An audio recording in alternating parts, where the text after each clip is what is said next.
처음으로 1902년에 우리나라 사람들 102명이 농업 이민자로 중남미 국가에 이민을 갔습니다. 아르헨티나, 파라과이, 볼리비아 이런 나라들로 농업 이민자로 갔어요. 그 이후에 1970년대는 독일 광부라든지 간호사, 또 그 이후에는 중동의 외국인 근로자들이 많이 우리나라 국민들이 많이 나갔죠. 근데 그 이후에 이제 1990년대 이후로 이제 우리나라가 이제 좀 잘 살게 되고 생활 수준이 올라가면서부터는 이제 역전이 됩니다. 송출하던 국가에서 이민을 받아들이는 국가로 바뀌게 돼요. 그러면서 우리나라 사람들은 더 이상 이민을 거의 가지 않게 되고 외국에 있는 사람들이 많이 오게 되는 그런 구조를 갖고 있는데, 그것이 바로 1990년대 전후로 해서 발생하는 거다, 이렇게 이해를 하시면 되고요. 기본적으로 이민은 사람들이 더 나은 삶을 위해서, 더 나은 경제적인 여건을 만들기 위해서 간다, 이렇게 생각하시면 되는데, 지금도 물론 우리나라 사람들이 매년 500명에서 1000명 정도는 선진국으로 이민을 가요.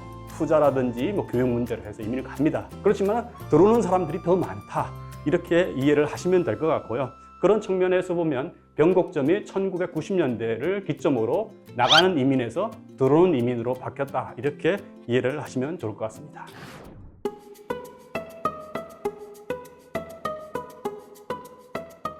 그동안에 이제 이민이라고 하는 것은 기본적으로 결혼 이민자라든지 그동안에 아까 말씀드렸던 외국인 근로자들이 단기간 4년, 5년 정도 한국에 체류하면서 우리나라의 부족한 인력을 메꾸는 방식으로 우리나라 이민 정책을 추진했다면, 그거보다는 지금은 조금 더 정주형으로 필요한 숙련 노동자들이 우리나라에서 체류하면서 정주하면서 영주하면서 그런 방식으로 바뀌어야 된다라고 하는 것이 이제 기본적인 제 생각이고요.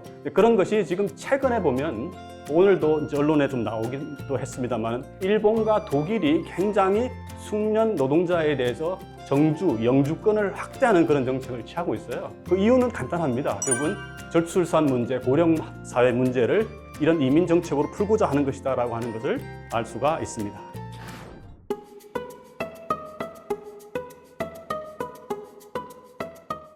사실 저출산 또는 지역 소멸 문제는 모두의 관심사인데, 사실은 제가 딱히 주장한 것은 아니고 이미 외국에서 이런 지역 소멸 문제를 이민 정책으로 풀고 있는 나라들이 꽤 있어요. 그 나라들에 대해서 이제 제가 소개하면서 우리나라도 빨리 해야 되겠다라고 하는 게 핵심인데, 예를 들어서 호주 같은 경우에도 아주 우리나라와 흡사합니다. 호주의 1990년대가 되면은 이민자들이 대부분 수도권이나 대도시에 정주를 하게 돼요. 그러면서 대도시권, 수도권은 과밀이 되고, 그동안에 있던 지방에 있는 도시에 있는 호주에 있는 내국인 청년들이 다시 또 수도권 대도시로 몰리게 돼요.